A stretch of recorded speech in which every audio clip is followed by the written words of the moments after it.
का नियंत्रण दूसरे धर्म के समुदाय में नहीं है भाई, ये सब लोग जानते हैं। लेकिन बौद्धों के सबसे पवित्र स्थल को हिंदू बहुल समिति को सौंप दिया गया है, जिससे स्पष्ट हो रहा है कि अनुच्छेद 14 का पूरी तरह से उल्लंघन किया जा रहा है, उल्लंघन है। अब आ जाते हैं तीसरा अनुच्छेद। हमने क्या आप लोगों के बीच में वर्णन किया। अनुच्छेद 14 हो गया। अनुच्छेद 15 धर्म के आधार पर भेदभाव का निषेध।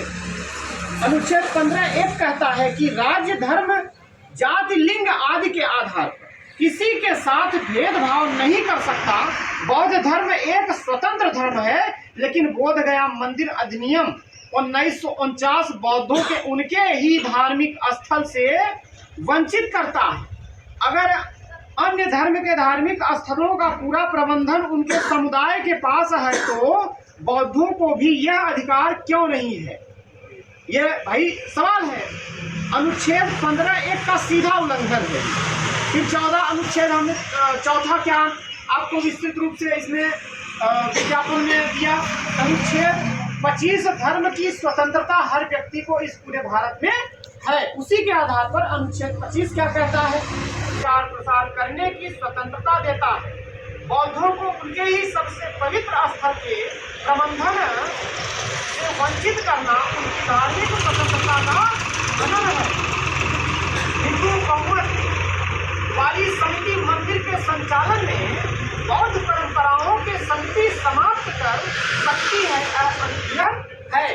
फिर हमारा 5वां पॉइंट है अनुच्छेद 25 के बाद अनुच्छेद 26 हिंदुओं को महाबोधि मंदिर के प्रबंधन में बहुमत देकर के बौद्धों के इस अधिकार का हनन करता है, जो कि अनुच्छेद 26 धार्मिक कार्यों के प्रबंधन की स्वतंत्रता के आधार पर अन्य धर्मों के धार्मिक स्थलों जैसे हिंदू मंदिर। अनुच्छेद 29 कहता है अल्पसंख्यक वर्गों के हितों का संरक्षण, जो कि बौद्ध धर्म अल्पसंख्यक में आता है। तो अल्पसंख्यक वर्गों के संरक्षण का हितों का संरक्षण। धरोहर की रक्षा करना कहता है कि किसी भी समुदाय के संस्कृत, भाषा या धरोहर को संरक्षित किया जाएगा। यह अनुच्छेद 29 अल्पसंख्यक वर्गों के हितों का संरक्षण करता है। फिर आगे क्या कहता है? महाबोधि मंदिर बौद्ध संस्कृत और धरोहर का सबसे बड़ा प्रतीक है, सबको पता है। लेकिन यह मंदिर बौद्धों के नियंत्रण में न देकर के उनके संस्कृति और धार्मिक पहचानों को कमजोर किया जा रहा है, जो यह अनुच्छेद 29(1) का पूरी तरह से उल्लंघन करता है। फिर आगे 7वें पॉइंट में अनुच्छेद 49 राष्ट्रीय स्मारकों और धरोहरों की रक्षा करना, जो हमारी विरासत है राष्ट्रीय स्तर पे धरोहर की रक्षा करना, ये भी संविधान में आपको दिया गया है अधिकार। तो अनुच्छेद 49 कहता है कि सरकार को ऐतिहासिक संस्कृत महत्व के धरोहर की रक्षा करनी चाहिए। सरकार को भी ये जिम्मेदारी अनुच्छेद देता है, जो वर्तमान या जो गद्दी पे हो, राष्ट्रपति हो, प्रधानमंत्री हो, वो भी सरकारी संपत्तियों का संरक्षण पूरी तरह से सही तरीके से करे। फिर आगे अनुच्छेद 49 क्या कहता है? महाबोधि मंदिर एक विश्व धरोहर स्थल यूनेस्को द्वारा मान्यता प्राप्त है, लेकिन इसे बौद्धों से छीनकर हिंदू बहुमत वाली समिति को देना इसके ऐतिहासिक महत्व और बौद्ध पहचान को खतरे में डालता है। इसलिए यह अधिनियम अनुच्छेद 49 के संरक्षण सिद्धांतों के भी विपरीत माना जा रहा है और है। फिर 8वें पॉइंट में अनुच्छेद 51(a), इसे 8 पॉइंट में हमने विज्ञापन को राष्ट्रपति के और आपके जिला अधिकारी डीएम के माध्यम से राष्ट्रपति को सौंपने के लिए बनाया है। तो 8वें पॉइंट में 51(a) हमारी विरासत को सुरक्षित रखने का मौलिक कर्तव्य, हम लोगों का मौलिक कर्तव्य 51(a) कहता है कि हर नागरिक का यह कर्तव्य है कि वह भारत की समृद्ध विरासत और संस्कृति की रक्षा करे। और इस देश में सबसे समृद्धशाली कोई विरासत है बौद्धकालीन तमाम जो है विरासतें अभी भी बहुजन समाज के लोगों की बची हुई हैं। इसीलिए हमारी विरासत को ये पूरी तरह से खत्म करने पर तुले हुए हैं। और महाबोधि मंदिर के केवल एक धार्मिक स्थल नहीं, यह अनुच्छेद आपका 51A अब कहता है, महाबोधि मंदिर केवल एक धार्मिक स्थल नहीं। 1949 भारतीय संविधान के काम के कम 8 महत्वपूर्ण अनुच्छेदों 13, 14, 15, 26, 25, 29, 49, 51A का उल्लंघन करता है। इन सभी अनुच्छेदों का अध्ययन करने के बाद हम इस निष्कर्ष पर पहुंचे हैं कि यह अधिनियम पूरी तरह से असंवैधानिक है।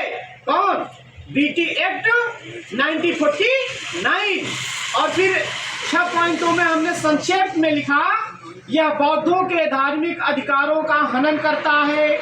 फिर दूसरे पॉइंट में यह समानता के अधिकारों का उल्लंघन करता है, 49 बीटी एक्ट। उसके बाद यह बौद्धों के तीसरे पॉइंट में लिखा संक्षेप में, यह बौद्ध अल्पसंख्यकों के अधिकारों को कुचलता है। यह भारत की संस्कृति और धरोहर के संरक्षण के विरुद्ध जाता है। 5वें में हमने लिखा, यह धार्मिक स्वतंत्रता और संस्थाओं के स्वायत्त प्रबंधन को बाधित करता है। 6वें पॉइंट में लिखा, यह ऐतिहासिक बौद्ध धरोहर को उसकी मूल पहचान से दूर करने की साजिश को बढ़ावा देता है।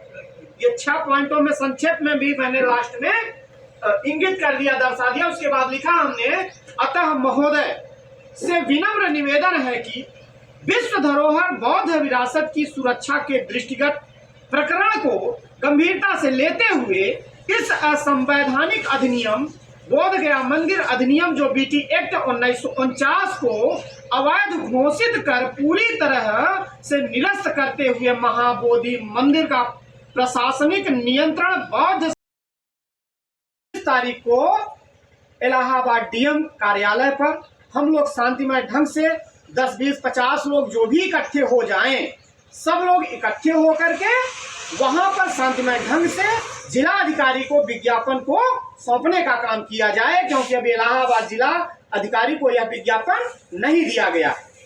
तो आप लोग अगर अपनी विरासत को बचाना चाहते हैं तो कल जिला अधिकारी डीएम कार्यालय पर सुबह 10 बजे वहां पहुंचे। 9 बजे से 12 बजे तक जिला अधिकारी बैठता है, वहां पर जन सुनवाई हर दिन करता है और सोमवार से शुक्रवार या बृहस्पतिवार तक ही समय से बैठते हैं। तो हम आप सब लोगों से यह सहमति चाहते हैं कि आप लोग अगर इस बैठक में आए हैं तो कल अपना अपना समय निकालिए 1 घंटे के लिए और वहां पहुंच करके इस विज्ञापन को वहां पर यह लेटर दिया जाए। और किसी को इसमें किसी प्रकार आपत्ति हो तो उसको भी आप बिल्कुल बताएं और इसको सुधार करके आगे प्रेषित किया जाए। और हमारे इस कार्यक्रम की आज विशिष्ट अतिथि आदरणीय रामाश्रय भैया से मैं निवेदन करूंगा, आए, ये वकील साहब भी हैं, वकील भी हैं, और इनके लिए मैं एक बार जोरदार ताली चाहता हूं। आदरणीय रामाश्रय कोटार भैया जी, जो कि सेमरी ग्राम सभा से